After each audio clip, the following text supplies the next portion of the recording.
Hello everyone, welcome to JPIS platform. I am Vinay Rajput and biology की series चल रही है और बायोलॉजी की सीरीज में मैंने आपको डाइजेस्टिव सिस्टम मैंने स्टार्ट किया था। ह्यूमन फिजियोलॉजी का एक सिस्टम। ह्यूमन फिजियोलॉजी में हम वेरियस सिस्टम को पढ़ते हैं, जिसमें से एक सिस्टम डाइजेस्टिव सिस्टम है और ये शायद आज फिनिश हो जाएगी। उसके बाद हम लोग रेस्पिरेटरी सिस्टम, श्वसन तंत्र को पढ़ेंगे, जिसमें आप लोग ब्रीदिंग वगैरह पढ़ेंगे। ठीक है, तो आज हमारी जिक्र मेन मुद्दा है आज डाइजेशन की प्रक्रिया को समझना, क्योंकि इससे पहले मैंने डाइजेस्टिव सिस्टम के various components and various parts मैंने आपको पढ़ा दिए हैं। जैसे कि आपने एलिमेंट्री कैनाल के अंदर पढ़ा, डाइजेस्टिव सिस्टम को मैंने दो भाग में बांटा था, एक एलिमेंट्री कैनाल, दूसरा एसोसिएटेड ग्लैंड्स या डाइजेस्टिव ग्लैंड्स। एलिमेंट्री कैनाल में मैंने आपको शुरुआत से ओरल कैविटी या बक्कल कैविटी, इस कैविटी के अंदर दांत, जीभ या तालू आपकी है, तालू जिसे आप पैलेट बोलते हैं। उसके बाद मैं नीचे गया, फेरिंग्स की बात की, जिसे आप गला बोलते हैं, थ्रोट बोलते हैं। उसके बाद और नीचे गया, ईसोफेगस की बात की, ईसोफेगस फूड पाइप। उसके बाद स्टमक, उसके बाद स्मॉल इंटेस्टाइन, उसके बाद लार्ज इंटेस्टाइन। ये सारे हम लोगों ने पार्ट्स पढ़े डाइजेस्टिव सिस्टम के। उसके बाद हम लोगों ने इससे रिलेटेड जो ग्लैंड्स होती है, ग्रंथियां, liver, salivary gland, pancreas, gall bladder, इनकी बात मैंने आपसे की। ठीक है, ये मैंने आपको पढ़ा दिया। गॉल ब्लैडर जो मैंने पढ़ा है, जाके देखेंगे। गॉल ब्लैडर बहुत लोगों को समझ में नहीं आता है कि फैट का इमल्सिफिकेशन कैसे होता है। तो फैट के इमल्सिफिकेशन के लिए गॉल ब्लैडर से रिलेटेड कुछ बात है जो मैंने आपको पढ़ाया है। आज हम लोग प्रोसेस पढ़ेंगे कि प्रोटीन की डाइजेशन कैसे होती है, कार्बोहाइड्रेट की डाइजेशन कैसे होती है, न्यूक्लिक एसिड, फैट, इनकी डाइजेशन की प्रोसेस क्या है। जब प्रोटीन अपने मोनोमर में कन्वर्ट होगा तो एमिनो एसिड में कन्वर्ट होगा। तो यहां पे हम लोग डाइजेस्ट करना है, डाइजेशन की प्रोसेस समझना। ठीक है, और एक चीज मैं आपको बता दूं कि मैंने जो गॉल ब्लैडर पढ़ाया है, गॉल ब्लैडर जो लेक्चर गॉल ब्लैडर की गई है, उसमें मैंने बताया था कि कुछ एनिमल्स में गॉल ब्लैडर नहीं होते हैं, फिर भी वो गॉल ब्लैडर के बिना जी लेते हैं। तो उसमें मैंने बहुत सारे एग्जाम्पल दिए हैं। पिजन के बारे में बताया है, टापिर के बारे में बताया है, जेब्रा के बारे में बताया है, बहुत सारे। उसमें मैंने एक बैट बताया था, बैट, चमगादड़। चमगादड़ को काट लेंगे, रैट है एक्चुअली, रैट उसका आंसर, चूहा, चूहिया, चूहिया जानते हैं ना, रैट, रैट उसका आंसर है। बैट को काट लेंगे, चमगादड़ नहीं। मैंने रैट की जगह बैट बता दिया था। ठीक है, थोड़ी सी मिस्टेक, ह्यूमन मिस्टेक। तो रैट उसका आंसर होगा, रैट। बैट को काट देंगे, रैट के अंदर गॉल ब्लैडर नहीं होता है। ठीक है, ये आपको ध्यान रखना है। आज हम लोग डाइजेशन की प्रोसेस समझेंगे और ये आज के लेक्चर में आप समझ में आ जाएगा, क्योंकि इससे रिलेटेड क्वेश्चन क्या आता है आपको बताऊं मैं। इससे रिलेटेड क्वेश्चन आता है कि प्रोटीन, कार्बोहाइड्रेट एंड फैट की डाइजेशन की शुरुआत कहां होती है, और प्रोटीन, कार्बोहाइड्रेट और फैट की डाइजेशन की अंत कहां होती है। तो शुरुआत कहां है और अंत कहां है। चीफ साइट प्रोटीन के डाइजेशन का कौन है, चीफ साइट फैट के डाइजेशन का कौन है, यानी मेन साइट कहां है जो जहां पे फैट की डाइजेशन होती है। मेन साइट कौन है जहां पे प्रोटीन का डाइजेशन होता है, आपके एलिमेंट्री कैनाल में, चाहे स्टमक हो, स्मॉल इंटेस्टाइन हो, लार्ज इंटेस्टाइन हो। वो साइट की बात कर रहे हैं कि कहां पे प्रोटीन की डाइजेशन हो रही है मेनली, और कहां पे फैट की डाइजेशन हो रही है, कहां पे न्यूक्लिक एसिड की डाइजेशन हो रही है। ठीक है, ऐसे क्वेश्चन आते रहते हैं। ये एमपीपीएससी में भी आए हुए हैं, यूपीएससी में आए हुए हैं, और डिफरेंट स्टेट्स एग्जाम जो होती है उस पर, और ये आप आरआरबी दे लो, जो भी एग्जाम दे लो, एसएससी सीजीएल दे लो, सारे में आपका जो मैं पढ़ा रहा हूं आपके सारे क्वेश्चन सॉल्व होंगे। ठीक है, बट मेरा main specific point of view चल रहा है कहां पे, यूपीएससी एंड एमपीपीएससी। बट इसके अंदर मैं ऐसा कवरेज करके चल रहा हूं ताकि आप एसएससी सीजीएल के क्वेश्चन उठाएंगे तो भी सॉल्व कर लेंगे, लगभग 90% से ऊपर क्वेश्चन सॉल्व कर लेंगे आप, 90% से ऊपर। ठीक है, और आप कोई भी एग्जाम उठा के देख सकते हैं, पेपर आप सॉल्व कर पाएंगे। बात करते हैं डाइजेशन की प्रोसेस। इसको समझने से पहले मैं आपको बताता हूं कि हम जो न्यूट्रिशन, पोषण होता है, पोषण, हम जो न्यूट्रिशन, जो हमारे अंदर न्यूट्रिशन की जो बात की जाती है, हमारे अंदर जो न्यूट्रिशन की बात की जाती है वो है होलोजोइक न्यूट्रिशन। तो ये न्यूट्रिशन होता क्या है, न्यूट्रिशन मैंने आपको पढ़ाया है, प्रोटीन, कार्बोहाइड्रेट, फैट, मैंने डिटेल में आपको बता दिया। अगर वो देख लेंगे तो ये चीजें समझना बहुत इजी हो जाएगा। प्रोटीन क्या होता है, कार्बोहाइड्रेट क्या होता है, फैट्स क्या होते हैं, न्यूक्लिक एसिड्स क्या होते हैं, सब कुछ मैंने पढ़ा दिया है। अब यहाँ पे हम उसकी डाइजेशन की प्रोसेस की बात करेंगे कि कैसे ये डाइजेस्ट होके, तोड़ तोड़ के इसके सिंपल फॉर्म में इसको बदलना है। जैसे प्रोटीन टूटेगा तो एमिनो एसिड में बनेगा, न्यूक्लिक एसिड टूटेगा तो कहां जाएगा, न्यूक्लियोटाइड में। याद है, न्यूक्लिक एसिड न्यूक्लियोटाइड में, और न्यूक्लियोटाइड भी टूटेगा, सिंपलर फॉर्म में कन्वर्ट करना है। डाइजेशन की मेन मुद्दा ही है डाइजेशन का कि कॉम्प्लेक्स फूड सब्सटेंस को सिंपलर फूड सब्सटेंस में कन्वर्ट करेंगे, ताकि वो सिंपलर फूड सब्सटेंस हमारे बॉडी में एब्जॉर्ब हो पाए, इजीली एब्जॉर्ब हो पाए। मेन मुद्दा ये है कि एब्जॉर्बेशन होना चाहिए, एब्जॉर्प्शन होना चाहिए, इसीलिए कॉम्प्लेक्स फूड सब्सटेंस को सिंपलर फूड सब्सटेंस में कन्वर्ट करना है। ये डाइजेशन का मेन रोल है, यही डाइजेशन होता है, और सिंपलर फूड सब्सटेंस में कन्वर्ट करना है ताकि वो एब्जॉर्ब हो पाए, एब्जॉर्प्शन कराना है, ये इंपॉर्टेंट है। तो बात करते हैं न्यूट्रिशन की, उस न्यूट्रिशन से हम लोग स्टार्ट कर लेंगे अपना डाइजेशन की process. Steps in holozoic nutrition, क्या होते हैं स्टेप्स? स्टेप्स इन होलो, नाम सुना होगा बहुत लोगों ने, होलोजोइक न्यूट्रिशन, ठीक है। स्टेप्स क्या क्या है? होलोजोइक न्यूट्रिशन क्या होता है आपको मैं बताऊं होलोजोइक न्यूट्रिशन के बारे में। तो holo, consumption of the whole food substance, total food substance को जो कंज्यूम करते हैं, consumption of the whole food substance, आप रोटी खाते हैं, आप चावल खाते हैं, होल फूड सब्सटेंस को जो अंदर ले रहे हैं, इस प्रकार के न्यूट्रिशन को बोलते हैं होलोजोइक न्यूट्रिशन। तो it is nothing but the consumption of the whole food substance, whole food substance को आप अंदर लेते हैं, इसको बोलते हैं होलोजोइक न्यूट्रिशन, ठीक है। इसके कुछ स्टेप्स हैं, स्टेप्स को समझने की कोशिश करते हैं। पहला स्टेप्स होलोजोइक न्यूट्रिशन में क्या है? इंजेशन। इंजेशन समझ पे आ रहे होंगे, आप अपना खाना खाने का तरीका ध्यान रखें, वही है होलोजोइक न्यूट्रिशन में। कंप्लीट फूड सब्सटेंस को आप अपने मुंह में रखते हैं, consumption of the whole food substance, उसमें पहला होता है इंजेशन। इंजेशन क्या है? खाने को माउथ में रखना, खाने को आप मुंह में रख रहे हैं, वो इंजेशन है। दूसरा आ जाए, मुंह में खाने को रखना ही इंजेशन है। दूसरा बात करें प्रोपल्सन, दूसरा होता है प्रोपल्सन। प्रोपल्सन, प्रोपल्सन क्या होता है? प्रोपल्सन, खाना अपने मुंह में रखा, चबाया, चबाने के बाद वो धीरे धीरे कैसे होगा, नीचे की ओर मूव करेगा खाना और फिर पेट में जाएगा। तो प्रोपल्सन होता है खाने का मूव करना, ठीक है। खाने का मूव करना ही प्रोपल्सन है। तो खाने का मूव करना, फूड का मूवमेंट होना, किस माध्यम से? फूड का मूवमेंट जो हमारे बॉडी में होता है, उस माध्यम का नाम, उस प्रोसेस का नाम है पेरिस्टाल्सिस। ये ध्यान रखेंगे, कैसे? पेरिस्टाल्सिस। पेरिस्टाल्सिस के माध्यम से आपका जो खाना है वो आगे की तरफ मूव करता है, फूड मूवमेंट होता है, ठीक है, पेरिस्टाल्सिस के माध्यम से। इस प्रक्रिया के माध्यम से खाना आगे की ओर पूरे बॉडी में मूव करता है, ठीक है। ये हो गया प्रोपल्सन। दूसरी बात करें, अब खाना आगे की ओर मूव किया, अब स्टार्ट होगा, तीसरा है डाइजेशन की प्रक्रिया, डाइजेशन होगी तीसरा, जो आप पढ़ भी रहे हैं, पढ़ा भी रहा हूं मैं इतने दिन से, डाइजेशन।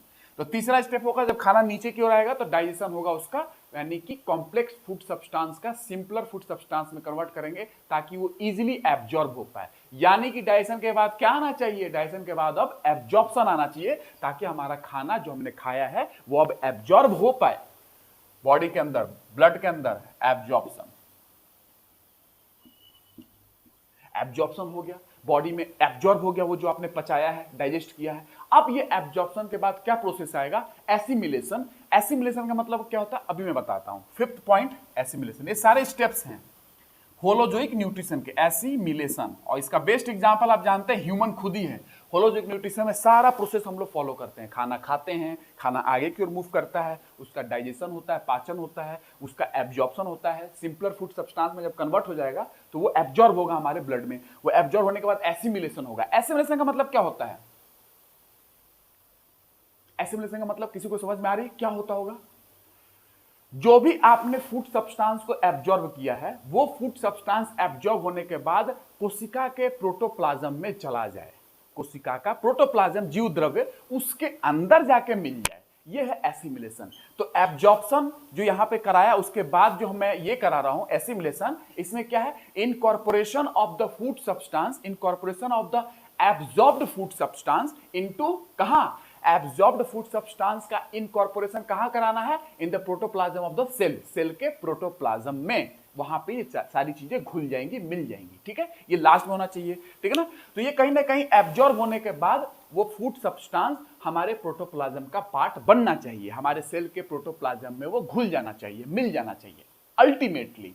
ये हो गया। और छठा कौन सा होगा? आप जानते हैं, जो आपने एब्जॉर्ब किया वो तो एब्जॉर्ब हो गया, आपके प्रोटोप्लाज्म में जाके मिल गया, लेकिन जो बच गया वो क्या होगा? वो होगा इजेशन। उसको आप बाहर निकाल देंगे, फीसेस, मल त्याग करना, समझते होंगे आप, ठीक है ना। तो आप छठा पॉइंट में इजेशन रखेंगे। इजेशन, इजेशन मतलब जो भी अनडाइजेस्टेड फूड है, जो डाइजेस्ट नहीं हुआ, उसको आप बाहर निकाल देंगे, इजेशन कर देंगे, फीकल मैटर हो जाएगा फीसेस के फॉर्म में, ठीक है ना, ये हो जाएगा। या इसी को डिफेसिएशन भी बोलते हैं, डिफिसिएशन, ठीक है ना। इसी को, इजेशन को डिफिसिएशन भी बोलते हैं, फीसिस का पास आउट करना, मल को पास आउट करना, ठीक है ना, ये आप जानते हैं। तो ये है आपका पूरा प्रोसेस होलोजोइक न्यूट्रिशन का। हम लोग पढ़ रहे हैं डाइजेशन की प्रक्रिया। आज डाइजेशन की प्रोसेस समझेंगे। जब ये समझ लेंगे, जब डाइजेशन हो जाएगा, सिंपलर फूड सब्सटेंस में हम कन्वर्ट कर लेंगे अपने फूड सब्सटेंस को। सिंपलर प्रोटीन को एमिनो एसिड्स में, न्यूक्लिक एसिड को न्यूक्लियोटाइड में या न्यूक्लियोसाइड में, कार्बोहाइड्रेट को हम कन्वर्ट करेंगे कहां, हम कार्बोहाइड्रेट कन्वर्ट करेंगे ग्लूकोज, याद होगा, फ्रक्टोज, याद होगा, इन चीजों में कन्वर्ट करेंगे, सिंप्लीफाइड फॉर्म में कन्वर्ट करेंगे, ठीक है। तो ग्लूकोज, फ्रक्टोज, लैक्टोज, गैलेक्टोज में हम चार चीजों को कन्वर्ट करेंगे कार्बोहाइड्रेट को। ये उसका सिंपलर फॉर्म है। तो वही हमारा डाइजेशन का मेन काम है। और वो सिंपलर फॉर्म में जब हो जाएंगे, उसके बाद हम उसको एब्जॉर्ब कराएंगे। तो उसके बाद एब्जॉर्प्शन पढ़ेंगे, और वो एब्जॉर्प्शन होने के बाद वो सारे फूड सब्सटेंस कहां मिल जाएंगे, सेल के प्रोटोप्लाज्म में। ये था मेन प्रोसेस, समझना। तो पेरिस्टालसिस, ध्यान रखें, आपके बॉडी में पेरिस्टालसिस होती है, उस माध्यम से हमारे फूड सब्सटेंस नीचे की ओर मूव करते हैं, ठीक है। पेरिस्टालसिस में कुछ नहीं है, मैं डिटेल में नहीं जाना चाहता हूं, फिर भी कहीं ना कहीं आपके मसल का कॉन्ट्रैक्शन और रिलैक्सेशन हो रहा है। मसल कॉन्ट्रैक्ट कर रही है, रिलैक्स कर रही है, उसके माध्यम से आपका फूड सब्सटेंस नीचे की ओर मूव कर रहा है। मसल का कॉन्ट्रैक्शन एंड रिलैक्सेशन के माध्यम से, ठीक है, आपका फूड सब्सटेंस आगे की ओर मूव करता है, ठीक है। और पेरिस्टालसिस वो माध्यम है, आपको मैं बता दूं, ये इतना स्ट्रांग होता है कि आप अगर ऐसे खा रहे हो तो जाहिर सी बात है, ग्रेविटी नीचे लग रही है तो खाना नीचे की ओर जाएगा, वो तो समझ में आ रहा है। अगर आप उल्टा भी हो जाएंगे, सर नीचे पैर ऊपर, और तो भी खाना खाएंगे तो भी खाना नीचे की ओर जाएगा, तो भी इतना स्ट्रांग होता है पेरिस्टालसिस मूवमेंट, है ना। तो ये आपको ध्यान रखना, उल्टा होके भी अगर खाना खा लोगे, सर को नीचे कर लो, पैर ऊपर कर लो, खाना खा लोगे तो भी खाना नीचे की ओर मूव करेगा पेरिस्टालसिस के माध्यम से। इतना स्ट्रांग होता है पेरिस्टालसिस। कॉन्ट्रैक्शन ऑफ मसल्स और रिलैक्सेशन ऑफ मसल्स जब होती है तो खाना हमारे आगे धीरे धीरे बढ़ता है, जिस माध्यम को बोलते हैं पेरिस्टालसिस मूवमेंट। आगे आते हैं, अब बात करता हूं मैं डाइजेशन की प्रक्रिया का। डाइजेशन की शुरुआत कहां से करेंगे? डाइजेशन की शुरुआत हम लोग मुंह से करेंगे, ओरल कैविटी या बक्कल कैविटी, मैंने पहले बता दिया था आपको। तो पहला हमारा आएगा टॉपिक, डाइजेशन का प्रोसेस स्टार्ट करेंगे। डाइजेशन इन कहां पे? ओरल कैविटी या बक्कल कैविटी। याद है, इस कैविटी के अंदर ही आपका क्या क्या होता है, आपकी इसी कैविटी में दांत है, आपका जीभ है, आपका तालू ऊपर की ओर पैलेट बोलते हैं। मैंने सब कुछ पढ़ा है आपको। जो लोग नए हैं वो जाके देख लेंगे, ठीक है, और जो लोग नए हैं वो लोगों को शेयर भी करेंगे, और पसंद आ रही है तो दिल खोल के पसंद करो, लाइक करो लोगों को, शेयर करो, ठीक है। और कोशिश करूंगा कि बायोलॉजी कंप्लीट करने के बाद, बायोलॉजी कंप्लीट कर लूं, बहुत जल्दी कंप्लीट करूंगा, क्योंकि अब हम लोगों को ज्यादा एंट्री डेप्थ में नहीं करनी। जितना मैंने पढ़ाया है वो बेसिक्स था, इसलिए मैंने अच्छे से कवर किया। अब आप बायोलॉजी में कभी वीक नहीं रहेंगे, जो अगर मेरा पूरा लेक्चर देख लेते हैं आप कभी वीक नहीं रहेंगे, ठीक है। अब यहां से हम लोग जल्दी से कंप्लीट करेंगे मेन पॉइंट्स को डिस्कस करते हुए। उसके बाद तुरंत मैं साइंस टेक की लेक्चर जो होल्डिंग में था, होल्ड करके रखा था मैंने, उसको पूरा फिनिश करेंगे फिर हम लोग। तो मैं सोच रहा हूँ कि इसको फट से फिनिश करूं, उसके बाद साइंस टेक की लेक्चर को कंटिन्यू कर लेते हैं, ठीक है। तो digestion in oral cavity and buccal cavity, ठीक है। और साथ में बहुत कुछ नजदीक में ही, कुछ समय बाद ही, मतलब 5-7 दिन के अंदर हो सकता है, मे बी मैथ का एक अलग चैनल मेरी बनेगी, मैथ, वो एक अलग चैनल होगा यूट्यूब पे, और उसके माध्यम से मैं मैथ पढ़ाऊंगा। उसमें इंजीनियरिंग मैथमेटिक्स होगी और एप्टीट्यूड मैथमेटिक्स और रीजनिंग जो जानते हैं वो होगा, ठीक है। इंजीनियरिंग का मैथमेटिक्स, एप्टीट्यूड मैथमेटिक्स और रीजनिंग, ये सारी चीजें। एप्टीट्यूड रीजनिंग तो वो सीजीएल में भी काम आएगा, यूपीएससी में सीसेट में काम आएगा, आप कोई भी एग्जाम दे लो, एमपीपीएससी का सीसेट हो उसमें काम आ जाएगा, हर एग्जाम में गेट का जो आपका एप्टीट्यूड मैथ आती है वहां भी काम आएगा। उस तरीके से मैं कवर करके चलूंगा, ठीक है ना। और आरआरबी देना है, सब देना है, आप पढ़ सकते हैं, कोई दिक्कत नहीं है। ये मैथ की हमारी लेक्चर आने वाली है, एक अलग चैनल बनेगा, मैं आपको बता दूंगा चैनल का नाम क्या है, ठीक है, आप देख सकते हैं। और जब ये कंप्लीट हो जाएगी तो मैं फिर आईआईटी वालों के लिए, जो आईआईटी में तैयारी करते हैं बच्चे, 12th क्लास के बच्चे होते हैं, उनकी मैथमेटिक्स वहां पे मैं डिस्कस करूंगा, ठीक है ना। उसके बाद तो पहले मैं इनको फिनिश कर लूं, इंजीनियरिंग मैथमेटिक्स और साथ में एप्टीट्यूड और रीजनिंग को, उसके बाद में आईआईटी की मैथमेटिक्स उसी चैनल पर डील करूंगा, ठीक है। तो ये होगा digestion in oral cavity and buccal cavity. आते हैं, जो आप खाना खाते हैं, जो आप खाना खाए, तो फूड जो आपने लिया, फूड जब सलाइवा से, आपके लार से मिल जाती है, आप चबाते हैं, आपके सलाइवा से, आपके लार से खाना मिल जाता है। फूड जब मिक्स होता है सलाइवा से, ध्यान रखेंगे, उसको बोलते हैं bolus. Bolus, food is mixed with saliva, उसको बोलस बोलते हैं, बोलस, ठीक है। Food is mixed with saliva, तो उससे क्या होगा, बोलस बनेगा, ठीक है। ये जान रहा है, जो खाना खा रहे हैं सलाइवा से मिलेगा, उसको मिलकर क्या बोलते हैं, बोलस का नाम हम लोग देते हैं, ये आपको ध्यान रखना है। तो बात आती है बक्कल कैविटी में डाइजेशन क्या हो रहा है कि नहीं। तो बक्कल कैविटी में डाइजेशन की बात करेंगे तो बक्कल कैविटी में कोई डाइजेशन आपका नहीं होता है। किस चीज का नहीं होता है, क्वेश्चन आता है। तो बक्कल कैविटी में डाइजेशन किसका होता है, किसका नहीं होता है? कार्बोहाइड्रेट डाइजेशन होता है, यस। बक्कल कैविटी में कार्बोहाइड्रेट की डाइजेशन की शुरुआत हो जाती है। बक्कल कैविटी में कार्बोहाइड्रेट की डाइजेशन की शुरुआत हो जाती है, यानी कि आपके मुंह में कार्बोहाइड्रेट की डाइजेशन की शुरुआत हो जाती है।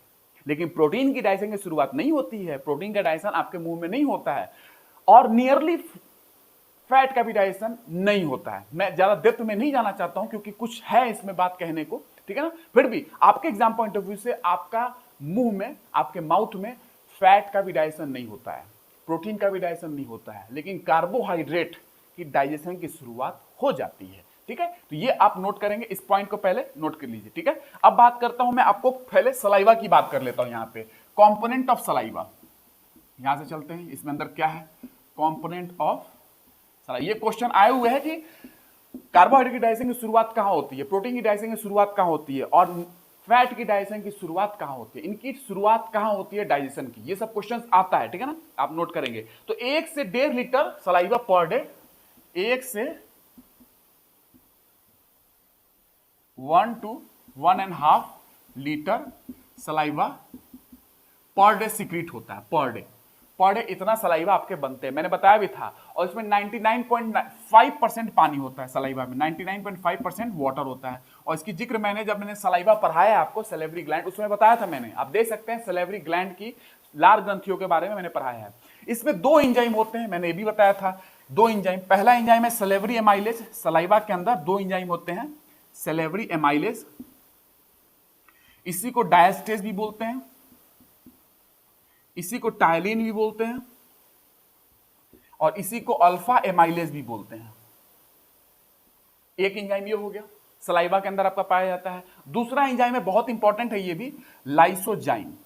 लाइसोजाइम, ठीक है। ये 2 एंजाइम आपके सलाइवा में होते हैं। और ये जो एंजाइम है, यही आपके मुंह में, सलाइवा में, जो मुंह में आप खाना खा रहे हैं, तो आपके मुंह के अंदर कार्बोहाइड्रेट यानी कि स्टार्च, याद होगा आलू में क्या है स्टार्च, ब्रेड में क्या है स्टार्च, चावल में क्या है स्टार्च, तो कार्बोहाइड्रेट या स्टार्च की डाइजेशन की शुरुआत कर देता है ये एंजाइम। स्टार्च यानी कार्बोहाइड्रेट की डाइजेशन की शुरुआत होती है आपके माउथ में, और वो एंजाइम जो शुरुआत करता है उस एंजाइम का नाम है ये, ध्यान रखेंगे। तो कार्बोहाइड्रेट की स्टार्ट कहां होती है डाइजेशन, माउथ के अंदर, ठीक है, ये ध्यान रखना है, नोट कर लेंगे इसको, ठीक है, नोट कर ले, इसको नोट कर लिया। अब हम लोग बात करते हैं कार्बोहाइड्रेट की डाइजेशन की, फिर उसके बाद प्रोटीन की बात करेंगे, फिर न्यूक्लिक एसिड की डाइजेशन की बात करेंगे, ऐसे हम लोग आगे मूव करेंगे। और फैट की डाइजेशन, कौन कहां शुरुआत होता है, कहां अंत होता है, इसकी भी बात करनी पड़ेगी। शुरुआत कहां हो रहा है डाइजेशन की, और अंत कहां हो रहा है। ये क्वेश्चन आए हुए हैं, एमपीपीएससी में भी आए हुए हैं, अगर आप पता करेंगे, पिछली बार जो एग्जाम हुई थी उसमें आए हुए हैं, डिफरेंट स्टेट्स पीएससी में भी, यूपी पीसीएस में, बिहार पीसीएस में आप क्वेश्चन देख सकते हैं, हर जगह क्वेश्चन आए हुए हैं। तो बात करता हूं कार्बोहाइड्रेट की डाइजेशन। पहला कार्बोहाइड्रेट डाइजेशन, उसके बाद हम लोग अलग अलग फूड कंपोनेंट की डाइजेशन की बात करते जाएंगे। कार्बोहाइड्रेट, इसके बाद प्रोटीन की बात करेंगे, उसके बाद फैट की, उसके बाद न्यूक्लिक एसिड की। कार्बोहाइड्रेट डाइजेशन, बात करते हैं पॉलीसेक्राइड, याद है पॉलीसेक्राइड मैंने पढ़ाया आपको, monosaccharide, disaccharide, oligosaccharide, polysaccharide. Polysaccharide में क्या एग्जांपल मैंने बताया था, सिंपल एग्जांपल बताना आपको दो पॉलीसेक्राइड का, स्टार्च एंड सेल्यूलोज, बाकी और भी एग्जांपल मैंने बताया है। तो पॉलीसेक्राइड में स्टार्च या सेल्यूलोज आ सकते हैं। तो कार्बोहाइड्रेट की डाइजेशन की बात कर रहे हैं। कार्बोहाइड्रेट में आप जानते हैं कार्बोहाइड्रेट को हम लोगों ने बहुत सारे टाइप्स में बांटा है, मोनोसेक्राइड में, डाइसेक्राइड में, ओलिगोसेक्राइड्स याद होगा, और मैंने ये भी बताया था पॉलीसेक्राइड, वो कार्बोहाइड्रेट में आप लोग पढ़ते हैं। उसमें पॉलीसेक्राइड की हम लोग आज बात कर रहे हैं, क्योंकि स्टार्च की डाइजेशन की शुरुआत करना है हमें माउथ के अंदर, ठीक है। तो पॉलीसेक्राइड का एक एग्जांपल है आपका स्टार्च, उसी की बात हम लोग कर रहे हैं। तो पॉलीसेक्राइड, आपके पास पॉलीसेक्राइड है कहां है, चावल के अंदर, रोटी के अंदर, चावल के अंदर, रोटी के अंदर, ब्रेड के अंदर, सब जगह पॉलीसेक्राइड है, मतलब स्टार्च। तो पॉलीसेक्राइड का 2 एग्जांपल मैंने बताया था, स्टार्च एंड सेल्यूलोज, याद होगा। तो पॉलीसेक्राइड की डाइजेशन कर रहे हैं कार्बोहाइड्रेट में, ठीक है, बात कर रहे हैं। पॉलीसेक्राइड जो है क्या होगा, आपके सलाइवा में टाइलिन एंजाइम या सैलिवरी एमाइलेज एंजाइम की सहायता से क्या होगा, टाइलिन एंजाइम की सहायता से आपका जो पॉलीसेक्राइड है या जो स्टार्च है, ये क्या होगा, ये कन्वर्ट हो जाएगा डाइसेक्राइड में। टूटा, टूट के सिंपल हुआ, पॉली मतलब मेनी, डाई मतलब 2, सिंप्लीफाई करना है। डाइजेशन की प्रोसेस ही है कॉम्प्लेक्स को सिंपल में कन्वर्ट करना। डाइसैकेराइड, डाइसैकेराइड में कन्वर्ट हुआ। समझ में आ रहा है? अगर मैं बात करूं आपसे कि पॉलीसैकेराइड जो होता है ये वाटर में इनसॉल्युबल होता है, इनसॉल्युबल इन वाटर, वाटर में इनसॉल्युबल होता है, इनसॉल्युबल, पानी में घुलनशील नहीं होता है ये, इनसॉल्युबल इन वाटर, और इसका कोई टेस्ट नहीं होता है, टेस्टलेस, टेस्टलेस। ठीक है, अब हल्की सी बात करता हूं इधर, डाइसैकेराइड आ गया। डाइसैकेराइड क्या होता है? ये पानी में घुलनशील होते हैं, सॉल्युबल इन वाटर। जैसे आपने तोड़ा इसको पॉलीसैकेराइड को डाइसैकेराइड में इसकी सहायता से, वैसे ही ये सॉल्युबल हो गया वाटर में, सॉल्युबल इन वाटर। और टेस्ट में ये मीठा होता है, स्वीट इन टेस्ट, स्वीट होता है, मीठा होता है टेस्ट में डाइसैकेराइड। डाइसैकेराइड याद है मैंने आपको बताया था? बात कीजिए डाइसैकेराइड की, याद कीजिए लैक्टोज, याद कीजिए माल्टोज, याद कीजिए सुक्रोज, सब डाइसैकेराइड है, ये सब मीठे होते हैं खाने में। ठीक है ना? ये तो ये आपको हल्की सी पता चला। अब मैं आपको बताता हूं कि इसकी पूरी, अगर पॉलीसैकेराइड का एग्जांपल ले लो, एग्जांपल किसकी बात कर रहा हूं मैं? स्टार्च की। एग्जांपल में पॉलीसैकेराइड क्या? स्टार्च, जो चावल में खाते हैं, ब्रेड में खाते हैं, स्टार्च। ठीक है, अब स्टार्च की मैंने बात की, स्टार्च टाइलिंग की सहायता से, स्टार्च जो है पॉलीसैकेराइड टाइलिंग की सहायता से डाइसैकेराइड में कन्वर्ट हुआ, डाइसैकेराइड में।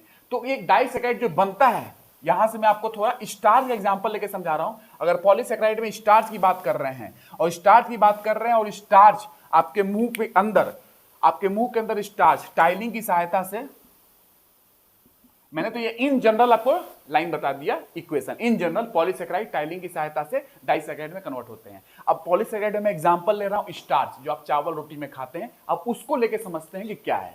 तो एग्जांपल मैंने लिया स्टार्च पॉलीसैकेराइड का, टाइलिंग की सहायता से स्टार्च जो होता है ये डाइसैकेराइड में कन्वर्ट होगा, मैंने पहले बता दिया डाइसैकेराइड। तो डाइसैकेराइड का नाम क्या है? यहां पे वो समझना है। डाइसैकेराइड का नाम है माल्टोस, याद है? माल्ट सुगर अंकुरित अनाजों में, plus isomaltose plus limit dextrin, limit dextrin. ठीक है, तो माल्टोस क्या है? डाइसैकेराइड। आइसोमाल्टोस क्या है? डाइसैकेराइड। और लिमिट डेक्सट्रिन जो होता है वो एक ऐसा पदार्थ है जो कि डाइजेशन की प्रक्रिया में बीच में बनता है, इंटरमीडिएट प्रोडक्ट होता है, डाइजेशन की प्रक्रिया में बीच में ये बनते हैं, इंटरमीडिएट प्रोडक्ट होते हैं, लिमिट डेक्सट्रिन जो मैं आपको लिखा हूं। बट मेन ये है माल्टोज आइसोमाल्टोज, देखिए एक प्रकार का डाइसैकेराइड है जो कि स्वीट होगा खाने में, इसलिए बोलते हैं स्टार्च यानी रोटी। अगर रोटी खा रहे हैं, चबा रहे हैं, जितना ज्यादा चबाएंगे उतना ज्यादा उस पर टाइलिन एंजाइम सलाइवा में काम करेगा, उसको तोड़ेगा माल्टोज आइसोमाल्टोज लिमिट डेक्सट्रिन में, और जितना ज्यादा चबाएंगे आपने देखा होगा उतना खाना मीठा लगता है, क्योंकि डाइसैकेराइड स्वीट होते हैं, माल्टोज आइसोमाल्टोज ये लोग स्वीट होते हैं, इसलिए जितना खाना चबाते हैं उतना ज्यादा आपका स्टार्च इसमें कन्वर्ट होगा, और ये क्योंकि मीठे होते हैं टेस्ट में, इसलिए आपका खाना मीठा लगता है, रोटी मीठा लगता है चबाने के बाद, जितना ज्यादा चबाएंगे। ठीक है, इसलिए बोला जाता है कि खाना चबा के खाइए, और चबाने पे मीठा भी लगता है, क्योंकि माल्टोज आइसोमाल्टोज बदल जाते हैं और ये मीठे होते हैं इसलिए। ठीक है, तो ये है आपका बेसिक प्रोसेस। ठीक है, तो बात यह है कि सलेवरी एमाइलेज या टाइलिन एंजाइम स्टार्च या कार्बोहाइड्रेट या पॉलीसैकेराइड, कुछ भी बोलिए, कुछ भी बोलिए। ठीक है, सब इसका एग्जांपल मैंने आपको समझा दिया है। तो सलेवरी एमाइलेज स्टार्च की डाइजेशन की शुरुआत कर देता है बक्कल कैविटी में, माउथ के अंदर। ये एक क्वेश्चन है, स्टार्च या कार्बोहाइड्रेट की डाइजेशन की शुरुआत कहां होती है? बक्कल कैविटी के अंदर, या ओरल कैविटी के अंदर, या आपके माउथ के अंदर। सीधा सेम बात है, कोई दिक्कत नहीं, इसमें कोई अंतर नहीं है। ठीक है, ये है आपका मेन बात। ठीक है, अब बात करते हैं, एक था एंजाइम सलाइवा में और एक था लाइसोजाइम एंजाइम। एक लाइसोजाइम भी था ना सलाइवा में, लाइसोजाइम। लाइसोजाइम जो करता है वो बैक्टीरिया को मार देता है, किल्स बैक्टीरिया, बैक्टीरिया को मार देता है। तो अगर कोई बैक्टीरिया आपके मुंह में गया खाने के माध्यम से, पानी के माध्यम से, तो सलाइवा में जो लाइसोजाइम है ना वो बैक्टीरिया को किल कर देता है। ये एक ध्यान रखना है, सलाइवा में जो लाइसोजाइम है वो क्या करता है? सलाइवा का लाइसोजाइम बैक्टीरिया को किल कर देता है। ठीक है, ये एंटी बैक्टीरियल सब्सटेंस होता है, lysozyme is a anti bacterial substance, ये आपको ध्यान रखना है। ठीक है, आगे चलते हैं। समझना है? बक्कल कैविटी की बात हो गई।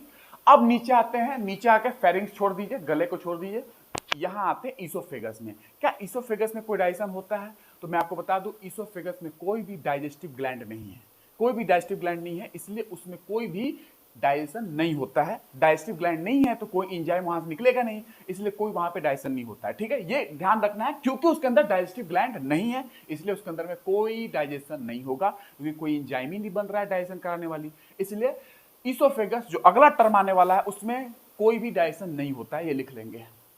No digestion in oesophagus due to absence of digestive gland. Note point होगा आपका, no digestion in oesophagus. Oesophagus में कोई डाइजेशन नहीं होता है, फूड पाइप में कोई डाइजेशन नहीं होता है due to absence of digestive gland, क्योंकि वहां पे कोई भी ग्रंथि नहीं है, डाइजेस्टिव ग्लैंड्स नहीं है।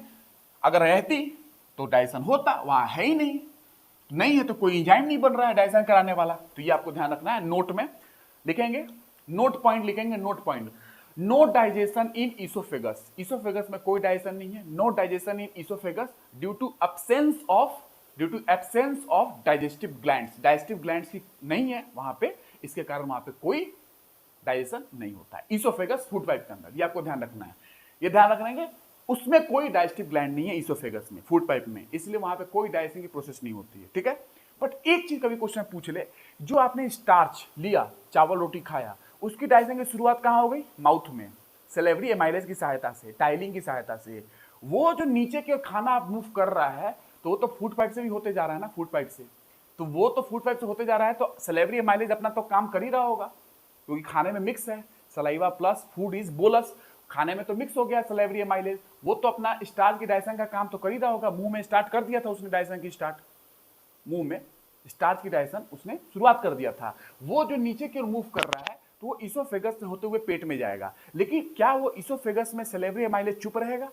क्या चुप रहेगा वो? क्या वो डाइजेशन नहीं करेगा? हाँ, डाइजेशन वो करता है, बट वो एंजाइम माउथ का है। सैलिवरी एमाइलेज जो है वो सलाइवा के एंजाइम है, सलाइवा के एंजाइम जो है वो एंजाइम स्टार्च की डाइजेशन अपना कंटिन्यू रखता है, पेट तक जाएगा, कंटिन्यू रहेगा वो, ठीक है। तो कभी क्वेश्चन पूछे कि क्या ईसोफेगस में कोई डाइजेशन ही नहीं होता है? नहीं, इसको समझने वाली बात है, ईसोफेगस में डाइजेशन होता है।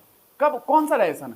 जो स्टार्च की डाइजेशन आपने शुरुआत की है, स्टार्च की, ध्यान से सुनेंगे, जो भी स्टार्च की डाइजेशन शुरुआत हुआ है माउथ के अंदर, वो डाइजेशन अभी भी कंटिन्यू है, नीचे की ओर मूव कर रहे हैं, तो वो तो डाइजेशन हो ही रहा है। मैंने ये बताया है कि डाइजेस्टिव ग्लैंड ईसोफेगस में कोई नहीं है, इसलिए ईसोफेगस में खुद का कोई डाइजेशन नहीं होता है, ये आपको ध्यान रखना है, क्योंकि वहां पे कोई डाइजेस्टिव ग्लैंड नहीं है। लेकिन वो स्टार्च जो आपके माउथ में जिसकी डाइजेशन शुरुआत हो गई थी, वो डाइजेशन तो अभी भी कंटिन्यू है, क्योंकि सैलिवरी एमाइलेज तो अभी भी खाना में मिक्स है, वो तो अपना काम कर ही रहा होगा। ये बात अलग है, और ये बात अलग है कि ईसोफेगस में कोई डाइजेस्टिव ग्लैंड नहीं होती है, तो ईसोफेगस के अंदर इटसेल्फ कोई डाइजेशन नहीं होता है, ये बात अलग है। और स्टार्च की जो मैंने बात बता रहा हूं, जो नीचे को मूव कर रहा होगा, उस पर सैलिवरी एमाइलेज एंजाइम अपना काम कर रहा होगा, वो तो डाइजेशन कंटिन्यू है, वो डाइजेशन कंटिन्यू है। लेकिन ईसोफेगस के अंदर क्या कोई ऐसा चीज है, डाइजेस्टिव ग्लैंड है जो कोई एंजाइम बना रहा होगा और डाइजेशन करा दे? नहीं, ऐसा कुछ नहीं है, ये मैंने बताया है। No digestion in oesophagus due to absence of digestive gland. अब समझ में आया? आई होप आपको समझ में आया होगा, ठीक है। अगली बात करते हैं, नोट करेंगे इसको, अगली पॉइंट। अब बात करते हैं digestion in stomach. Digestion in stomach, पेट में, क्योंकि ईसोफेगस में कोई डाइजेशन नहीं है, मैंने बता दिया, कोई वहां पे ग्लैंड नहीं है, ठीक है। डाइजेशन इन स्टमक, स्टमक में डाइजेशन की बात करें तो डाइजेशन और स्टमक में मैं आपको थोड़ा डायग्राम बता दूं।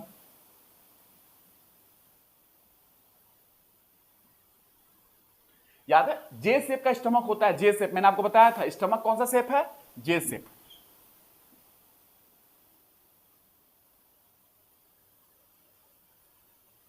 जे शेप का स्टमक है, फूला हुआ भाग है। आपके एलिमेंट्री कैनाल में सबसे फूला हुआ भाग स्टमक ही होता है। आपके एलिमेंट्री कैनाल में सबसे ज्यादा फूला हुआ भाग कौन सा होता है, डायलेटेड पार्ट कौन सा होता है, आपका स्टमक होता है। आपके पूरे एलिमेंट्री कैनाल में सबसे ज्यादा पेरिस्टालसिस कहां होता है, याद है पेरिस्टालसिस, फूड का मूवमेंट होना, सबसे ज्यादा पेरिस्टालसिस आपके पूरे एलिमेंट्री कैनाल में स्टमक में होता है। सबसे कम पेरिस्टालसिस कहां होता है, रेक्टम के अंदर। रेक्टम याद है, स्मॉल इंटेस्टाइन लार्ज इंटेस्टाइन में मैंने बताया था, लार्ज इंटेस्टाइन में सीकम, कोलोन, रेक्टम, तो रेक्टम में सबसे कम पेरिस्टालसिस होता है और सबसे ज्यादा होता है स्टमक के अंदर। पेरिस्टालसिस याद है, फूड मूवमेंट, मैंने अभी बताया था थोड़ी देर पहले, ठीक है। अब मैं इसमें बताता हूं कि यहां पे आपने खाना खाया और फूड आया, ये क्या होगा, ये ईसोफेगस का पार्ट होगा ना, ये वाला, ये ईसोफेगस पाइप होगी जिसमें कोई डाइजेशन नहीं हो रहा है, क्योंकि इसमें कोई भी डाइजेस्टिव ग्लैंड नहीं है। लेकिन क्या स्टार्च की डाइजेशन कंटिन्यू नहीं है? यहाँ पे स्टार्च की डाइजेशन जो माउथ में स्टार्ट हुई थी वो तो अभी भी कंटिन्यू है, तो वो कंटिन्यू है, लेकिन ईसोफेगस में इटसेल्फ कोई डाइजेशन नहीं होता है, ये ध्यान रखना है। तो फूड आया, अब फूड आ गया तो मैं यहाँ पे कुछ बताता हूँ। खाना आ गया नीचे, यहाँ पे कुछ ग्लैंड्स है जो मैं आपको बताने की कोशिश कर रहा हूँ, जो मैंने आपको बताया भी, स्टमक के अंदर कुछ ग्लैंड है। यहां पे जो ग्लैंड है, यहां पे ग्लैंड का नाम है पाइलोरिक ग्लैंड। मैंने आपको हल्का सा बता रहा हूं, पाइलोरिक ग्लैंड, पाइलोरिक ग्लैंड, एक ग्लैंड यहां है, और यहां पे ग्लैंड है गैस्ट्रिक ग्लैंड। याद है मैंने बताया था, सारी चीजें बताइए आपको, गैस्ट्रिक ग्लैंड।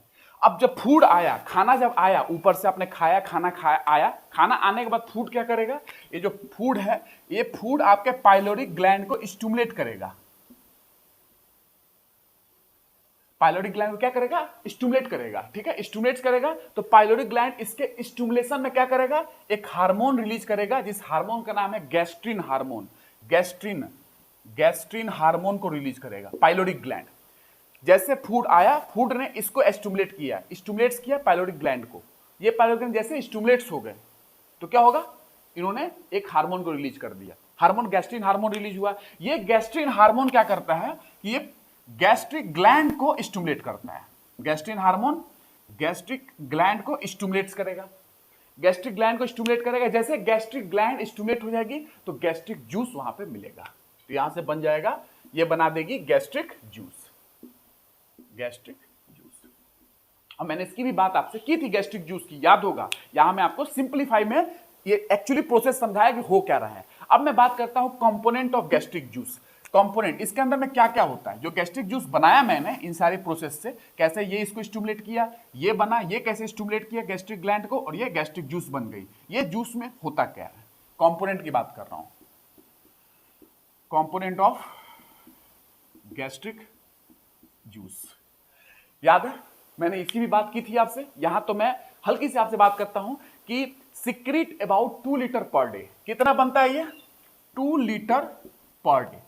गैस्ट्रिक जूस लगभग 2 लीटर पर डे बनता है आपके बॉडी में, ठीक है। ध्यान रखना है, बॉडी में भी कहा, स्टमक के अंदर, क्योंकि गैस्ट्रिक ग्लैंड कहां है, स्टमक में है, पेट में है, ठीक है। इसके अंदर 98% पानी होता है, 98% पानी होगा, water, 98% water,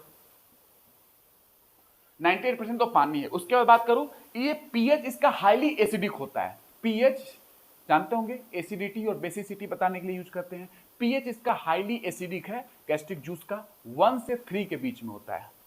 pH is 1 to 3, 1 to 3 इसका पीएच है, ठीक है, आपको ध्यान रखना है। और ये हाईली एसिडिक पीएच में आएगा, हाईली एसिडिक, क्योंकि 1 से 3 हाईली एसिडिक पीएच में जाएगा, ठीक है ना। क्यों है, इसका भी एक कारण है, क्योंकि हाइड्रोक्लोरिक एसिड यहाँ पे सिक्रीट होता है, यहाँ पे बनता है हाइड्रोक्लोरिक एसिड। मैंने बताया था आपको, याद होगा, कुछ सेल्स की मैंने बात की थी आपसे, हाइड्रोक्लोरिक एसिड यहाँ पे बनता है, HCl। लगभग 0.5% हाइड्रोक्लोरिक एसिड होता है, 2.5% हाइड्रोक्लोरिक एसिड है, 98% वाटर है, बाकी 0.5% में सारे इंजाइम्स वगैरह होते हैं, ठीक है, ये आपको ध्यान रखना है। अब इंजाइम्स की बात करता हूं, कुछ इंजाइम भी होते हैं गैस्ट्रिक जूस में, उसी की तो बात करनी है, क्योंकि इंजाइम ही तो डाइजेशन की प्रक्रिया में अपना रोल निभाएंगे। एंजाइम्स की बात करते हैं, HCl भी रोल है इसका, HCl का भी रोल है, ये नोट कर लेंगे। तो HCl 0.5% है, पानी आप देख लिया, 2 लीटर पर डे बन रहा है, पीएच हाईली एसिडिक है, अम्लीय है, ठीक है, ये नोट कर ले। अब मैं आपको बताता हूं कि गैस्ट्रिक जूस में एंजाइम्स कौन कौन होते हैं, अगला पॉइंट नोट करेंगे साथ में, ठीक है ना। मैं रब कर दिया, आप नोट करते जाएंगे। तो इसमें जो एंजाइम कौन कौन सा है, एंजाइम की बात करेंगे गैस्ट्रिक जूस में, प्रोपेप्सिन, प्रोपेप्सिन, प्रोपेप्सिन एंजाइम है, या इसी को हम लोग पेप्सिनोजेन के नाम से भी जानते हैं, पेप्सिनोजेन। और दूसरा एंजाइम है आपके पास प्रोरेनिन, प्रोरेनिन। देखिए प्रो जहां जहां लगा होगा ना, प्रो लगा है ना, यहां पे प्रो लगा है, ये प्रो लगा है, या जेन लगा है, जेन। अगर इसका मतलब समझना हो तो इसका मतलब होता है इनएक्टिव फॉर्म। जहां प्रो लगा होगा, जेन लगा होगा, इसका मतलब होता है इनएक्टिव, अभी इनएक्टिव है, अभी सक्रिय नहीं है, अभी एक्टिवेट होगा बाद में। ये इनएक्टिव फॉर्म होते हैं, ये आपको ध्यान रखना है, इनएक्टिव, ठीक है, ये आपको ध्यान रखना है। अब मैं बताता हूं कि ये इनएक्टिव फॉर्म से एक्टिव फॉर्म में कैसे कन्वर्ट होंगे। तो प्रोपेप्सिन, प्रोपेप्सिन जो है, प्रोपेप्सिन, इसकी बात करता हूं मैं। अभी ये इनएक्टिव है, प्रोपेप्सिन अभी ये इनएक्टिव है क्योंकि प्रो लगा है, ये इनएक्टिव है। ये एक्टिवेट कैसे होगा, क्योंकि आप जानते हैं HCl भी होता है गैस्ट्रिक जूस के अंदर, HCl हाइड्रोक्लोरिक एसिड। HCl के प्रेजेंस में प्रोपेप्सिन पेप्सिन में कन्वर्ट हो जाएगा, HCl के प्रेजेंस में प्रोपेप्सिन पेप्सिन में कन्वर्ट हो जाएगा, ये आपको ध्यान रखना है। ठीक है, प्रोपेप्सिन HCl के प्रेजेंस में पेप्सिन में कन्वर्ट हो गया, ये हो गया। अब प्रोपेप्सिन की बात करूं तो ये हो गया HCl में कन्वर्ट पेप्सिन में, ठीक है। अब प्रोरेनिन की बात करता हूं, प्रोरेनिन ये भी तो है इनएक्टिव फॉर्म में, प्रोरेनिन ये भी इनएक्टिव फॉर्म में है, ये भी HCl के प्रेजेंस में रेनिन में कन्वर्ट हो जाएगा, रेनिन। देखिए यहां जो मैंने बताया रेनिन RENNIN है, डबल एन है, ये रेनिन स्टमक में बनता है, ये आपको ध्यान रखना, ये स्टमक का रेनिन है। लेकिन एक और रेनिन होता है, मैं आपको बता दूं, RENIN, ये भी रेनिन है, ये भी रेनिन है, ये रेनिन किडनी से रिलेटेड है, किडनी, ध्यान रखना, ये रेनिन किडनी से रिलेटेड है। लेकिन ये जब डबल एन लगेगा तो ये रेनिन आपके स्टमक, आपके पेट से रिलेटेड है, जो मैं आपको यहां पे बता रहा हूं। बट एक एन होगा तो वो किडनी से रिलेटेड है, ये नोट कर लेंगे, ठीक है। आगे चलते हैं, अब प्रोटीन की डाइजेशन की शुरुआत करते हैं, क्योंकि ये एक्टिवेट हो चुके हैं और पेप्सिन जो होता है स्टमक में प्रोटीन की डाइजेशन की शुरुआत करता है, यही। तो कार्बोहाइड्रेट की डाइजेशन की शुरुआत किसने किया था? माउथ में, किसने? सैलिवरी एमाइलेज ने। प्रोटीन की डाइजेशन की शुरुआत कहां हो रही है? स्टमक में। कौन कर रहा है? पेप्सिन, ये एंजाइम कर रहा है। तो इसी की बात करते हैं, प्रोटीन लेते हैं, प्रोटीन, ठीक है। ये नोट कर लो पहले आप, इसी में मैं ऊपर लिखता हूं, ये हो गया। अब मैं यहां पे बताता हूं प्रोटीन, आपने जो प्रोटीन खाया वो कैसे डाइजेस्ट होगा, प्रोटीन। तो प्रोटीन जो आपने खाया है वो पेप्सिन के प्रेजेंस में, पेप्सिन बन चुका है, ये एक्टिव फॉर्म है, पेप्सिन और रेनिन एक्टिवेट फॉर्म हो चुका है, ये एक्टिव हो चुका है। प्रोटीन पेप्सिन के प्रेजेंस में कन्वर्ट हो जाएगा पेप्टोन्स में, peptones plus proteoses plus higher polypeptide, ये इनमें कन्वर्ट हो जाएगा, पेप्टोन्स, प्रोटियोसिस और हाइयर पॉलीपेप्टाइड में कन्वर्ट हो जाएगा, ये हो गया। उसके बाद आपके पास एक मैं बता रहा हूं रेनिन की बात। पेप्सिन तो प्रोटीन को इसमें कन्वर्ट कर देगा, रेनिन क्या करेगा? रेनिन की बात करते हैं तो ये मिल्क डाइजेस्टिंग प्रोटीन है, मिल्क डाइजेस्टिंग एंजाइम है, मिल्क को डाइजेस्ट करता है। तो मिल्क को क्या डाइजेस्ट करेगा? ये मिल्क के अंदर जो प्रोटीन होती है कैसीन प्रोटीन, आपको पता होगा मिल्क के अंदर कौन सी प्रोटीन होती है? कैसीन, उस प्रोटीन को डाइजेस्ट करता है रेनिन, ये आपको ध्यान रखना है। तो कैसीन जो मिल्क प्रोटीन है, दूध में पाया जाता है, ये प्रोटीन मिल्क प्रोटीन है, ध्यान रखेंगे, ऐसे भी क्वेश्चन आता है, मिल्क प्रोटीन। ये क्या करता है? रेनिन के प्रेजेंस में, रेनिन के प्रेजेंस में कैसीन जो होता है रेनिन के प्रेजेंस में पैरा कैसिनेट में कन्वर्ट हो जाएगा, पैरा कैसिनेट, पैरा कैसिनेट में कन्वर्ट हो जाएगा, पैरा कैसिनेट, ठीक है। मैं इसको मिटा दूं, थोड़ा रब कर दूं, शायद दिख नहीं रहा होगा मे बी। तो ये आपने नोट कर लिया, इनएक्टिव से एक्टिव कैसे हुआ, इनएक्टिव से एक्टिव कैसे हुआ। अब ये दोनों कैसे प्रोटीन का डाइजेशन कर रहे हैं? पेप्सिन प्रोटीन को पेप्टोन्स, प्रोटियोसिस में कन्वर्ट कर दिया और हाइयर पॉलीपेप्टाइड्स में। कैसीन जो है, रेनिन जो है, रेनिन ये दूध का जो प्रोटीन होता है कैसीन, उसको तोड़ रहा है, उसी की बात कर रहे हैं।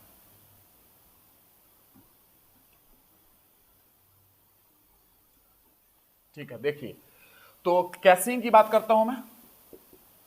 कैसीन किसके प्रेजेंस में टूट रहा है? मिल्क प्रोटीन जो कि रेनिन के प्रेजेंस में टूट रहा है, रेनिन। और किस में टूट रहा है? पैरा कैसिनेट में, पैरा कैसिनेट में, इसमें टूटा पैरा कैसिनेट। अब पैरा कैसिनेट क्या होगा? कैल्शियम आयन के प्रेजेंस में, ये पैरा कैसिनेट कैल्शियम आयन के प्रेजेंस में कैल्शियम पैरा कैसिनेट में कन्वर्ट हो जाएगा, कैल्शियम पैरा कैसिनेट। कैल्शियम आयन के प्रेजेंस में कहां कन्वर्ट हो जाएगा? ये कैल्शियम पैरा कैसिनेट में कन्वर्ट हो जाएगा। उसके बाद कैल्शियम पैरा कैसिनेट में कन्वर्ट हुआ, उसके बाद इस पे पेप्सिन एंजाइम काम करेगा, इस पे पेप्सिन एंजाइम काम करेगा, इस पे पेप्सिन एंजाइम। और जैसे इस पे पेप्सिन काम करेगा, इसको तोड़ देगा प्रोटियोसिस में, याद कीजिए वहां पे भी लिखा है प्रोटियोसिस प्लस पेप्टोन्स में, प्रोटियोसिस प्लस पेप्टोन्स में इसको तोड़ देगा, समझ में आ रहा है। और लार्ज पॉलीपेप्टाइड, बड़े बड़े पॉलीपेप्टाइड, लार्ज पॉलीपेप्टाइड इसमें तोड़ देगा। तो ये पूरी प्रोसेस है। कैसीन प्रोटीन से पहले मैंने आपको बताया कि अगर प्रोटीन आप खा रहे हैं तो प्रोटीन की डाइजेशन की शुरुआत पेप्सिन कर देता है, जो कि स्टमक में होता है। पी से पेप्सिन, पी से प्रोटीन, ऐसे याद कर सकते हैं, पी फॉर प्रोटीन। तो प्रोटीन की डाइजेशन की शुरुआत आपके स्टमक में करता है पेप्सिन, प्रोटीन को पेप्टोन्स, प्रोटियोसिस में और हाइयर पॉलीपेप्टाइड में कन्वर्ट कर देता है। उसके बाद मिल्क की जो प्रोटीन होती है कैसीन, मिल्क प्रोटीन कैसीन, उसको रेनिन एंजाइम, एक और था ना रेनिन एंजाइम, वो रेनिन एंजाइम जो कि एक्टिव फॉर्म है एंजाइम का, ये पैराकैसिनेट में कन्वर्ट करेगा। पैराकैसिनेट कैल्शियम आयन के प्रेजेंस में कैल्शियम पैराकैसिनेट में कन्वर्ट होगा। ये पेप्सिन की सहायता से फिर से प्रोटियोसेस, पेप्टोन्स एंड लार्ज पॉलीपेप्टाइड में टूट जाएगा, कन्वर्ट हो जाएगा। ठीक है, तो ये चीजें सिंप्लीफाइड हो रही है, चीजें सिंपल हो रहा है। डाइजेशन की प्रोसेस में क्या होता है, कॉम्प्लेक्स चीजें सिंप्लीफाइड होती हैं। नोट कर लेंगे इसको। तो कहने का मतलब ये है कि digestion of protein starts in pepsin कहां होता है, स्टमक के अंदर। Digestion of protein starts in stomach. Digestion of starch या carbohydrate start in buccal cavity या माउथ के अंदर। स्टार्च की डाइजेशन स्टार्ट हो रही है कहां, बक्कल कैविटी में, सलेवरी माइलेज। प्रोटीन की डाइजेशन कहां स्टार्ट हो रही है, प्रोटीन की डाइजेशन स्टार्ट हो रही है स्टमक में, क्योंकि पेप्सिन एंजाइम स्टमक में होता है। यहां पे प्रोटीन की डाइजेशन की शुरुआत हो जाती है। ठीक है, आपने इसको नोट कर लिया। ठीक है, तो ये है आपका बेसिक प्रोटीन के बारे में।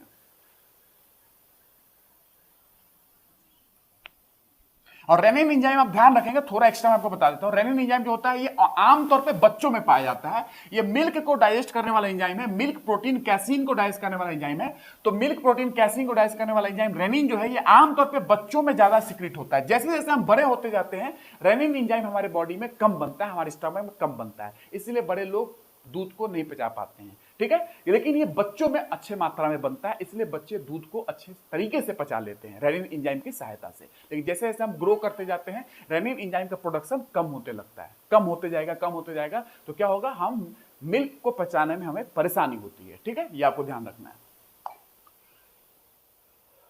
ठीक है, ये हो गया। आगे चलते हैं। अब ये स्टमक के बाद अब डाइजेशन कहां करते हैं, स्टमक के बाद छोटी आंत आती है, डाइजेशन इन स्मॉल इंटेस्टाइन। वहां डाइजेशन देख रहे हैं, वहां क्या डाइजेशन हो रहा है, छोटी आंत में डाइजेशन क्या है, डाइजेशन इन स्मॉल इंटेस्टाइन की बात करते हैं। स्मॉल इंटेस्टाइन में याद कीजिए एक जूस आता है, कुछ याद है, बाइल जूस। बाइल जूस बनाता है लीवर, स्टोर करता है गॉल ब्लैडर, आपको ध्यान होगा। तो इसमें बात करते हैं पहला बाइल जूस की। Bile juice is made by liver and store by gall bladder. Gall bladder store भी करता है और बाइल जूस को कंसंट्रेट भी करता है, इसके पानी को एब्जॉर्ब भी करता है। तो बाइल जूस कंसंट्रेट हो जाती है। फिर बाइल जूस कहां आएगी, छोटी आंत में। छोटी आंत का कौन सा भाग होता है, पहला ड्यूडेनम में आएगी, ड्यूडेनम, जेजुनम, इलियम। ड्यूडेनम में ये सारे जूस आते हैं। ठीक है, बाइल जूस हुआ, ये ड्यूडेनम में आएगा। पेंक्रियास का भी जूस होता है, पेंक्रियाटिक जूस, वो भी ड्यूडेनम में आके ही मिलता है, ये मैं आपको बताऊंगा अभी। तो ड्यूडेनम जो है रिसीव करता है, या स्मॉल इंटेस्टाइन रिसीव करता है बाइल जूस को भी, पेंक्रियाटिक जूस को भी, और एक और जूस होती है उसको भी रिसीव करता है। बताएंगे कौन सा जूस होता है। ठीक है, अगर आप कमेंट में बता सकते हैं कि ड्यूडेनम एक और जूस, बाइल जूस और पेंक्रियाटिक जूस के अलावा एक और जूस होता है जो वो रिसीव करता है, वो कौन सा जूस है। तो बाइल जूस की अभी बात करते हैं हम लोग। बाइल जूस ये 0.6 to 1 litre per day, 0.6 to 1 litre per day ये बनता है, 0.6 to 1 लीटर पर डे। ठीक है, ये स्लाइटली अल्कलाइन होता है। गैस्ट्रिक जूस स्लाइटली अल्कलाइन नहीं था, वो एसिडिक में था, आपने देखा, बट ये स्लाइटली अल्कलाइन होता है। पीएच इसका 7.7 होता है, स्लाइटली अल्कलाइन। पीएच जो है इसका 7.7 है, स्लाइटली अल्कलाइन। लिख लो यहां पे पीएच इज 7.7, स्लाइटली अल्कलाइन होगा। कहने का मतलब ये है। Bile juice contains no enzyme. क्या इसमें कोई एंजाइम होता है, नो, इसमें कोई एंजाइम नहीं होता है। लिखेंगे कंटेन्स नो एंजाइम, इसमें कोई भी एंजाइम नहीं मिलेगा आपको। बट बाइल जूस के अंदर क्या होता है, बाइल साल्ट, बाइल पिगमेंट, याद होगा, ये तो होता है ना। तो बाइल जूस में बाइल साल्ट होगा एंड बाइल पिगमेंट होगा, ये मैंने पढ़ाया था आपको, याद हो तो एंजाइम तो नहीं है बट बाइल साल्ट है। याद है बाइल साल्ट, सोडियम टोरोकोलेट, याद होगा, sodium ग्लाइकोकोलेट, bile salt. Bile pigment bilirubin, biliverdin, याद होगा, मैंने भी बताया था, ये है इसमें, बट एंजाइम नहीं होता है कोई। ध्यान रखेंगे, कोई एंजाइम आपको बाइल जूस में नहीं मिलेगा, बट बाइल साल्ट या बाइल पिगमेंट मिलेगा। फंक्शन ऑफ बाइल, बाइल का फंक्शन क्या है, बात करते हैं। फंक्शन ऑफ बाइल, इसको नोट कर लिया आपने, नोट कर लीजिए। बाइल की फंक्शन जो है बाइल का, इसकी बात करते हैं कि क्या है। फिर एंजाइम नहीं है बाइल के अंदर तो है क्या, उसका फंक्शन क्या है, ये जानना हमें। एंजाइम नहीं है, लेकिन फिर भी उसका एक काम है, डाइजेशन की प्रक्रिया में उसका एक अपना बहुत बड़ा रोल है, खास करके फैट की डाइजेशन में, फैट उसकी डाइजेशन में इसका रोल है। तो फंक्शन ऑफ बाइल हेडिंग डालेंगे, फंक्शन ऑफ बाइल, बाइल की फंक्शन, और लिखेंगे पहला point function of bile, bile का क्या फंक्शन है, और उसमें बात करते हैं emulsification of fat by bile salt. Bile salt जो है वो फैट का इमल्सिफिकेशन करा देता है, emulsification of fat by bile salt. तो bile salt sodium taurocholate, sodium glycocholate, याद है मैंने बताया था, ये बाइल साल्ट फैट का इमल्सिफिकेशन करा देता है। इमल्सिफिकेशन का मतलब होता है सोप एक्शन, कहीं ना कहीं साबुन होता है, साबुन सोप का जो एक्शन होता है, कपड़े धोते हो तो कपड़े की सफाई हो जाती है, तो कहीं ना कहीं ये सोप एक्शन है अपने आप में, सोप एक्शन, ठीक है। डिटर्जेंट एक्शन जो होता है ना, वही एक प्रकार का कपड़े की जो धुलाई होती है। क्या होता है इसमें, ध्यान से सुनेंगे जस्ट 1 मिनट में। फैट पानी में घुलनशील नहीं है, आप जानते हैं वसा पानी में घुलनशील नहीं है, लेकिन फैट को डाइजेस्ट करने वाले एंजाइम्स पानी में घुले हुए रहते हैं, पानी में सॉल्युबल है। तो फैट के डाइजेस्ट करने वाले एंजाइम पानी में सॉल्युबल है, लेकिन फैट पानी में सॉल्युबल नहीं है। अब क्या करें भाई, फैट बोल रहा है मैं पानी में घुसूंगा नहीं, लेकिन फैट को डाइजेस्ट करने वाले एंजाइम बोल रहे हैं मैं पानी में ही रहूंगा क्योंकि मैं पानी में सॉल्युबल हूं। तो fat is not soluble in water, but fat digesting enzyme is soluble in water. तो हमें कहीं ना कहीं हमें फैट को पानी में सॉल्युबल बनाना पड़ेगा। जब तक वो पानी के अंदर घुसेगा नहीं, तब तक फैट को डाइजेस्ट करने वाले एंजाइम उस पर काम करेंगे नहीं, क्योंकि फैट को डाइजेस्ट करने वाले एंजाइम पानी में घुलनशील है, पानी में सॉल्युबल है, वो वाटर सॉल्युबल है, but fat is not water soluble, पानी में घुलनशील नहीं होता है वसा।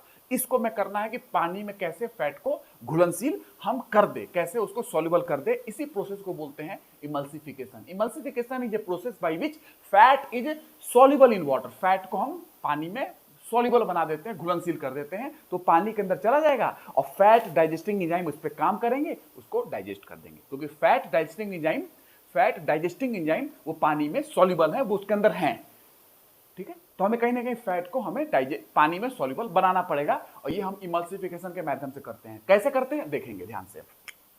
देखिए ये आपका इसके अंदर एंजाइम पड़े हुए हैं, इंटेस्टाइन आंत में चले जाए, आंत में, आंत में क्या होगा, एक्वस मीडियम होता है, यानी पानी होता है उसके अंदर में, आंत में चले गए। इंटेस्टाइन में ये सारे क्या है, ये फैट को डाइजेस्ट करने वाले एंजाइम है, फैट डाइजेस्टिंग एंजाइम। हल्का सा मैं बता रहा हूं आपको, फैट डाइजेस्टिंग एंजाइम पानी में घुलनशील है, ये वाटर है, ठीक है, इसके अंदर में पानी है, ये ठीक है ना, ये पानी है वाटर, उसके अंदर में फैट को डाइजेस्ट करने वाले एंजाइम घुलनशील है, घुले हुए हैं। बट अगर मैं बात करूं फैट की, तो फैट जो है, ये फैट ये पानी में आता नहीं है, पानी में घुलनशील नहीं होता है फैट, आप सब जानते हैं वसा पानी में नहीं घुलता। तेल को पानी में डाल के देख ले, ऊपर तैरने लगता है, पानी में घुलेगा नहीं, वो अंदर नहीं जाएगा। तो हमें इस फैट को नीचे लाना पड़ेगा, क्योंकि एंजाइम इधर है, एंजाइम यहां पे है, यही एंजाइम इसको डाइजेस्ट करेंगे। तो जो हमारे पास फैट है, ये जो फैट है, हमें क्या करना है, इसको इमल्सिफाई करना पड़ेगा। कैसे, बाइल साल्ट के माध्यम से। बाइल साल्ट क्या होता है, सोडियम टोरोकोलेट, सोडियम ग्लाइकोकोलेट, उसकी सहायता से। तो वो बाइल साल्ट अगर मैं ऐसे बता दूं, बाइल साल्ट कुछ ऐसे है, मान लो ऐसे, इस शेप के, वो बाइल साल्ट पूरे घूमते घूमते आएंगे और इस फैट पे अरेंज हो जाएंगे, चारों तरफ से अरेंज हो जाएंगे, चारों तरफ से इस फैट पे आके बाइल साल्ट जो होते हैं वो अरेंज हो जाएंगे। आप समझिए क्या होगा। बाइल साल्ट में 2 रीजन होता है, 2, एक होता है ये वाला, ये ऊपर वाला जो हेड है वो हाइड्रोफिलिक है, हाइड्रोफिलिक, और नीचे वाला जो टेल है, ये टेल, ये हाइड्रोफोबिक है, हाइड्रोफोबिक। हाइड्रोफिलिक का मतलब होता है, हाइड्रो मतलब पानी, फिलिक मतलब लविंग, पानी को लव करता है, पानी से प्यार है। ये हाइड्रोफोबिक पानी से डर रहा है, हाइड्रो मतलब पानी, फोबिया मतलब डर। हाइड्रोफोबिक पानी से हेट कर रहा है, पानी को हेट कर रहा है, पानी से प्यार नहीं है, ये पानी को लव कर रहा है। देखिए ये वाला रीजन क्या होगा, पानी को लव करने वाला, पानी को लव करने वाला। और ये जो टेल है, ये क्या है, पानी को हेट करने वाला, हाइड्रोफोबिक है। तो ये पानी लविंग है, वाटर लविंग, ये तो वाटर को लव कर रहा है, और ये क्या इसमें भरा हुआ है, पानी, और उसके अंदर एंजाइम। तो पानी को जो लव करेगा, पानी में तो जाएगा ही अंदर, क्योंकि पानी से प्यार है उसको, हाइड्रोफिलिक वाला। इसीलिए ऐसे अरेंज होते हैं कि इसका हेड बाहर की ओर होता है और टेल अंदर की ओर होता है। हेड हाइड्रोफिलिक होता है, पानी को लव करता है, वो पूरे फैट के ग्लोब्यूल को, फैट पार्टिकल को नीचे लेके आ जाएगा, और ये फैट नीचे आ जाएगा और यहां आके घुल जाएगा। अब घुल गया, पानी में आ गया, ये सारे लेके नीचे आ जाएंगे फैट को। पानी में जब आ जाएगा तो ये फैट डाइजेस्टिंग एंजाइम क्या है, फैट डाइजेस्ट करने वाले एंजाइम पानी में ही घुलनशील है। अब इस पे ये वर्क करना स्टार्ट कर देंगे, एंजाइम्स वगैरह इस पे फैट पे, और तब फैट को वो डाइजेस्ट करते हैं। ठीक है, तो ये है इमल्सिफिकेशन का प्रोसेस, कैसे आप फैट को पानी में घुलनशील बना रहे हैं ताकि फैट को डाइजेस्ट करने वाले एंजाइम इस पे अच्छे तरीके से काम करे और फैट को डाइजेस्ट करे। ठीक है, ये था इमल्सिफिकेशन ऑफ फैट। समझ में आया? तो बाइल जो है बहुत इंपॉर्टेंट रोल प्ले करता है फैट के डाइजेशन में, बहुत इंपॉर्टेंट। अगर बाइल ना होता, यानी बाइल साल्ट ना होता, तो फैट का भी डाइजेस्ट नहीं होता है। क्यों? क्योंकि बाइल साल्ट ही है जो फैट का इमल्सिफिकेशन करा रहा है और फैट को पानी में घुलनशील बनाया, और तब जाके फैट डाइजेस्ट करने वाले एंजाइम फैट को डाइजेस्ट करते हैं। ये इंपॉर्टेंट था। तो ये हो गया। अब गॉल ब्लैडर की मैंने बात की थी, गॉल ब्लैडर याद होगा। गॉल ब्लैडर का काम क्या है? बाइल को स्टोर करना। तो बाइल को स्टोर करना गॉल ब्लैडर का काम है, और साथ में बाइल को कंसंट्रेट करना, उसके पानी को एब्जॉर्ब कर लेना, वो कंसंट्रेट हो जाएगा। ये गॉल ब्लैडर का काम है, स्टोर करना एंड कंसंट्रेट करना। लेकिन बाइल का बनाना, बाइल बनाता कौन है? लीवर बनाता है, ये ध्यान रखना है। बनाता है लीवर, स्टोर होता है गॉल ब्लैडर में, और कंसंट्रेट भी होता है गॉल ब्लैडर में। ये मैंने पढ़ाया था गॉल ब्लैडर के दिन, आप लेक्चर देखेंगे, गॉल ब्लैडर के लेक्चर आ चुकी है जेपीएस इस प्लेटफॉर्म पे, सीरीज में आप जाके देखेंगे, बायोलॉजी की आपको मिल जाएगा। तो ये है बेसिक प्रोसेस। आज यहां तक की मैंने आपसे बात की बाइल जूस, गैस्ट्रिक जूस, और अगली बात करेंगे हम लोग पैंक्रियाटिक जूस। याद है, पैंक्रियास के अंदर ही बहुत सारे एंजाइम बनते हैं। पैंक्रियास जो मैंने आपको डिटेल में पढ़ाया है, पैंक्रियास, आज हम लोग उसकी बात करेंगे अगली लेक्चर में। आज यहीं रखते हैं। हम लोग डाइजेशन की प्रोसेस समझते जा रहे हैं, कैसे कैसे फैट डाइजेस्ट हो रहा है। प्रोटीन की डाइजेशन की शुरुआत कहाँ हुई, स्टार्च की डाइजेशन की शुरुआत कहाँ हुई, मुंह में हुई, माउथ के अंदर, ये मैंने आपको पढ़ाया है। ये ध्यान रखेंगे डाइजेशन की शुरुआत कहाँ हो रही है, और अल्टीमेटली चीफ साइट जो डाइजेशन का है, डाइजेशन का जो चीफ साइट होता है, मेन साइट होता है डाइजेशन का, वो होता है small intestine. Small intestine is the chief site of digestion, main site of digestion is small intestine. ये आपको ध्यान रखना है। ठीक है, तो मिलते हैं नेक्स्ट क्लास में। आई होप आपको फील आया होगा, डाइजेशन की प्रोसेस समझ रहे हैं हम लोग। ये जस्ट कंप्लीट करके हम लोग रेस्पिरेटरी सिस्टम में जाएंगे, और वहां पे रेस्पिरेशन लंग्स की बात करेंगे। 1 से 2 लेक्चर में हमारा वो कंप्लीट हो जाएगा। उसके बाद हम लोग तुरंत कार्डियोवैस्कुलर सिस्टम यानी हार्ट को पढ़ेंगे। हार्ट भी 1 से 2 लेक्चर में कंप्लीट हो जाएगा। एक लेक्चर में मैं कोशिश करूंगा 1 घंटे में कंप्लीट कर दूं, लेकिन कवरेज पूरा होगा, उसमें कमी नहीं होगी। ठीक है, आप एग्जाम का क्वेश्चन इजीली सॉल्व कर पाएंगे। तो मिलते हैं नेक्स्ट क्लास में। जो भी नए लोग हैं वीडियो को लाइक करेंगे और अपने दोस्तों से शेयर कीजिए। जस्ट कंप्लीट करके बायोलॉजी हम लोग तुरंत साइंस टेक के कंटिन्यू करेंगे, साइंस टेक के लेक्चर को। ठीक है, साइंस टेक कंप्लीट करना हमें। ठीक है, और मैथ की हमारी न्यू चैनल मैथ की बनेगी, जिसमें हम लोग बात करेंगे, मैंने आपको पहले बता दिया। ठीक है, तो मिलते हैं नेक्स्ट क्लास में। जय हिंद।